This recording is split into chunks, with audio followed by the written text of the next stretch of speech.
Señor doctor Carlos Pérez, muy buenos días. Hola, muy buenos días, doctor Fernando. ¿Cómo está? Pues bien, doctor, y muy deseoso de que usted nos haga unas explicaciones sobre la viruela del mono, que es una emergencia internacional que estamos tomando un poco a la ligera, me parece a mí. Quienes hablan de la viruela del mono dicen que eso es el infierno al que le da, pero se está propagando a velocidad. Hay muchos países del mundo que tienen la viruela del mono, entre ellos Colombia. ¿Qué nos dice usted sobre esa amenaza para la salud mundial? Mire, doctor Fernando, hay como varias precisiones. El nombre de viruela del mono no corresponde a que le dé viruela a los monos y que eso se transmita. Realmente, este es un virus zoonótico. Recordemos que un virus zoonótico es que se transmite de los animales al hombre, pero parece que los reservorios son roedores que infectan al mono y accidentalmente a los seres humanos. ¿Qué es lo que ha pasado? De estos hay dos virus, uno del centro de África y otro de la costa de África. El virus de la costa de África, ese monkeypox, es el que está infectando en Europa y en Estados Unidos principalmente. Este virus tiene tres características.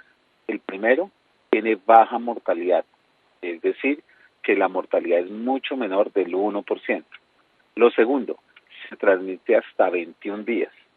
Y lo tercero es que la forma de contagiarse es durante el tiempo que la persona está enferma, que tiene unas vesículas, unas ampollas que vamos a hablar más adelante, y ese tiempo, que son 3 semanas, se pueden estar en contacto con varias personas y tiene el potencial de transmisión.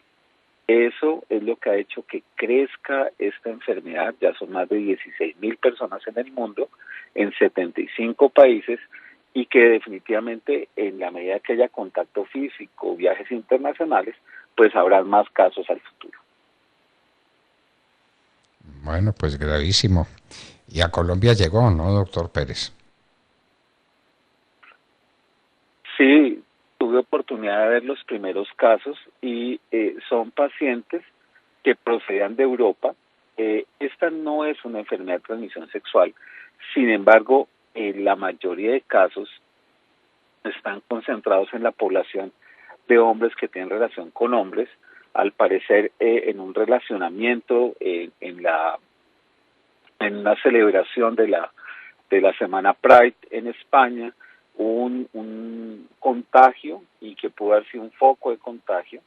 Es una de las probabilidades que afectó a la población de hombres que se relacionan con hombres.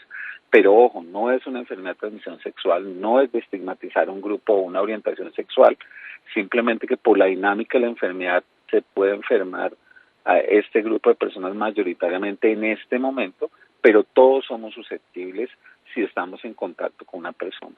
Las personas que han llegado a Colombia fueron procedentes de países europeos, han estado en observación, no se ha documentado que haya una infección por fuera de personas que hayan viajado. Sin embargo, pues con esta alerta mundial pues hay que fortalecer los sistemas de vigilancia, de monitoreo, para saber que no haya nuevos casos e intervenir tempranamente. Se dio la alarma por 2 casos que se encontraron en Cundinamarca. ¿Eso fue cierto y eso ha Sí, tenido alguna implicación infecto contagiosa? Es decir, ¿eso lo han infectado a otros o esos 2 casos están aislados y son independientes? en Colombia hay tal vez unos 5 o 6 casos y todos son casos importados. La alerta mundial fue hace un par de días, el viernes de la semana pasada, el sábado de la semana pasada, donde la Organización Mundial de la Salud advirtió que todos los países deben estar atentos, fortalecer la vigilancia epidemiológica y hacer una política de prevención y de pedagogía a la sociedad. En Colombia no es un problema ahorita, digamos, que tiene que es un problema en el sentido de que tenemos que estar atentos, pero no hay una gran cantidad de casos que nos alarme. Pero súper importante, uno, esta es una enfermedad que se contagia es la aparición de unas vesículas con ganglios linfáticos, lo que algunas personas llaman la seca o ganglios inflamados, vesículas en el cuerpo fiebre, malestar general, y si hay alguno de estos síntomas en contacto con una persona que viene del extranjero con un cuadro similar, pues consultar al médico para poder hacer los procedimientos necesarios. Eso le pregunto, ¿qué conducta asumir? ¿Qué mensaje se le puede transmitir a la gente para que tenga cuidado con qué? Con quienes vinieron del exterior y pueden tener algún síntoma de una enfermedad como una fiebre, como un debilitamiento, como, bueno, y si aparecen pues las pústulas o los granos, tener especial cuidado. ¿Qué más se puede hacer? Lo primero no es no automedicarse y consultar tempranamente. Esta es una enfermedad que se caracteriza por la presencia de fiebre, malestar, pero aparecen dos cosas que son muy importantes. Uno, la aparición de los ganglios linfáticos, que son como esas peloticas que se hacen en la ingle, en el cuello, en las axilas, que son muy importantes cuando hay infecciones de este tipo.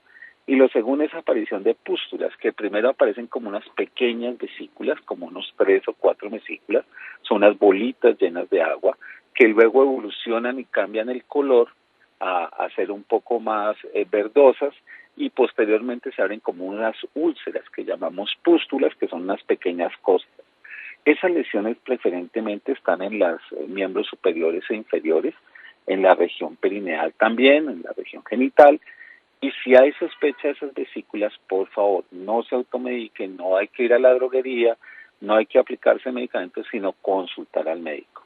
Es una enfermedad que no mata gravemente, pero puede enfermar a personas del círculo familiar o de su círculo social. Si se aísla a la persona por 3 semanas y se hace un manejo médico convencional, la persona deja de transmitir el virus y simplemente se cura sin dejar secuelas.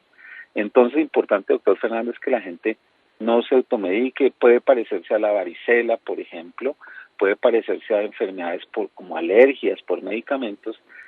Consulten al médico, no se automediquen, y de verdad que eso es lo más importante, porque a veces las personas por aplicarse cremitas o no ir al médico, pues empiezan a hacer un problema de salud pública porque contagian a otras personas más en el trabajo o en la misma casa. A propósito del médico, preguntaríamos si existen remedios, drogas específicas que combatan este tipo de contagio. Mire que hay dos cosas como importantes. Sí existe vacuna para la viruela humana que tiene un efecto de una reacción cruzada, es decir, protege de esta enfermedad. En general, las personas que tienen más de 50, 55 años, que tienen esa vacuna de la viruela, no sé si la recuerdan, que era que colocaban con múltiple puntura en el hombro, Claro que la y esa recuerdo, vacuna claro que la protege recuerdo. eh, la recuerdan por el dolor y por la molestia. Esa vacuna protege contra esta enfermedad. Lo segundo es que ya hay vacunas que se han desarrollado, entonces en este esfuerzo con la alerta mundial es que haya mayor disponibilidad de estos biológicos para poder vacunar sobre todo a las personas que son contactos cercanos, no una vacunación masiva como lo de COVID. Esto es sobre los contactos para impedir que se desarrolle la enfermedad, como si fuera una estrategia, un anillo para contener la enfermedad. Y hay algunos medicamentos que pueden ayudar. Sin embargo, esta es una enfermedad molesta, pero de baja letalidad. Y por eso pues, se puede hacer un manejo en casa y con aislamiento. Digamos que esas son las partes principales del tratamiento y la prevención. Y los niveles de contagio son altos y se pueden dar en aglomeraciones, en reuniones, algo parecido al COVID o no. Digamos que no es un contacto mucho más estrecho. Cuando se pone en contacto directo con esas vesículas, es una forma de transmisión. La otra forma es sí por contacto respiratorio, pero ya no es de cortos momentos como pasa en COVID, sino se necesita una exposición más prolongada, llamémoslo así, como más íntima, más cercana, y esos son los principales mecanismos de transmisión: el contacto directo con las vesículas. La transmisión respiratoria existe, pero tiene que ser una transmisión mucho más prolongada y mucho más cercana entre las personas. súper importante, que no tiene como esa velocidad de contagio que tiene con, con el COVID, pero también es una enfermedad respiratoria, y si usamos correctamente los tapabocas en el transporte público, en las cosas, pues indirectamente también protege para una de estas enfermedades. Pero esta es una enfermedad de contacto íntimo, por ejemplo, de la mamá que cuida a un niño enfermo, de la pareja que duerme en la cama con una persona que está enferma, de la persona que manipula esas vesículas pensando que es un grano y que le va a aplicar cremas, o contactos domiciliarios, digamos, es el principal foco de transmisión. ¿Por qué la OMS la ha declarado emergencia de salud internacional? Cuando uno lo escucha a usted, pues se tranquiliza un tanto y dice, pues yo no pertenezco al grupo donde puedo contagiarme, ni voy a tener relación con una persona que venga del exterior y que se muestre enferma. Pero esa declaración, ¿qué significa y por qué se hace? Primero, por varias cosas. Lo primero es que este es un virus que estaba contenido en África, que habían casos descritos en África y que ya no están contenidos en ese continente, sino están en todos los países. Lo segundo es que ya se ha documentado que, si bien en Colombia los casos han sido personas del extranjero, ya en varias partes del mundo hay una diseminación local, es decir, ya no son personas que tienen relaciones con extranjeros, sino son contactos dentro de la misma ciudad que hacen que se desarrolle más enfermedad, más enfermos.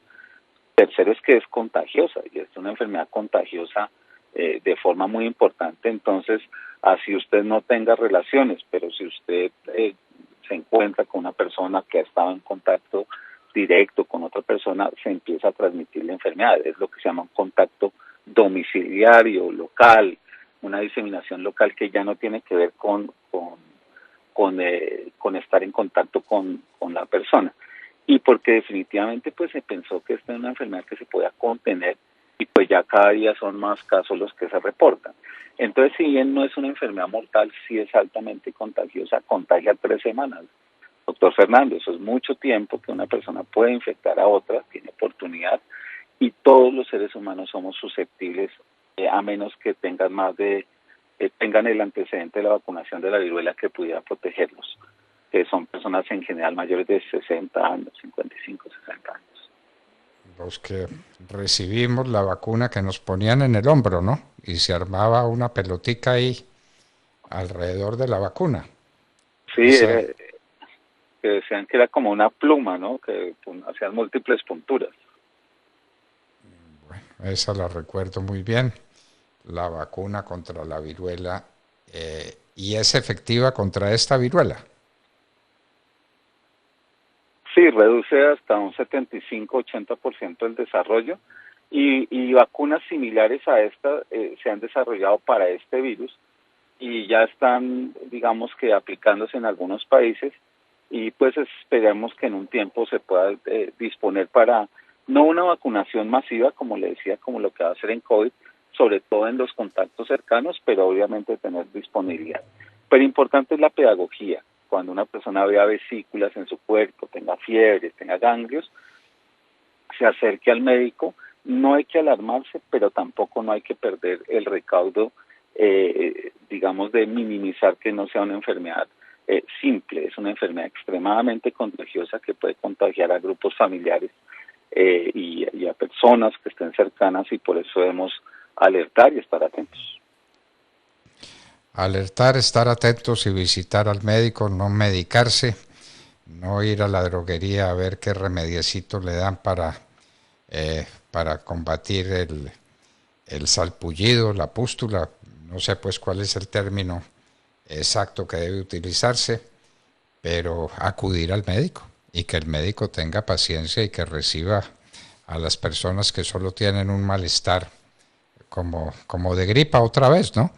Como de debilidad, como de fiebre, como de malestar general, producido como por una gripa.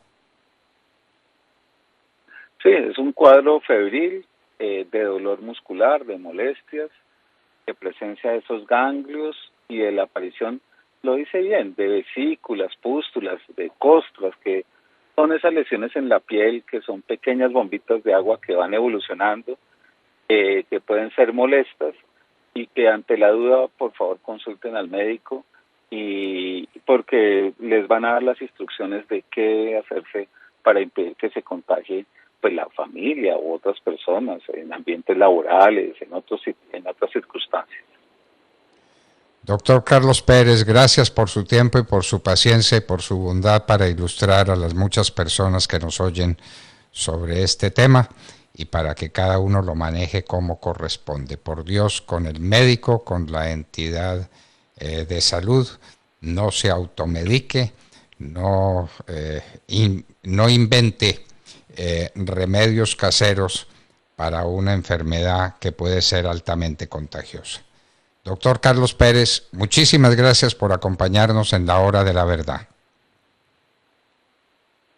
Le envío un fuerte abrazo y un cordial saludo a toda su audiencia y con mucho gusto lo que usted disponga estaré para colaborarles. Un fuerte abrazo para todos.